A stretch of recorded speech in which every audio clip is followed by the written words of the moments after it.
Nagpaabot ng pagbati ang mga senador sa kanilang kasamahan na si Senador Sani Angara matapos mapili ng Pangulong Ferdinand R. Marcos Jr.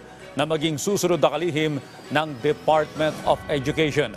Ayon kay Senate Majority Leader Francis Tolentino, very qualified si Angara at sigurado siyang gagawin nito ng maayos ang trabaho bilang kalihim ng Department of Education. Sabi naman ni Senador Loren Legarda, si Angara ang isa sa pinakamasipag at efficient na senador sa Pilipinas. Para naman kay Senador Joel Villanueva, naging saksi siya ng dedikasyon ni Angara para mapalakas ang edukasyon sa bansa mula pa noon sila ay kongresista pa lamang hanggang makarating sa Senado.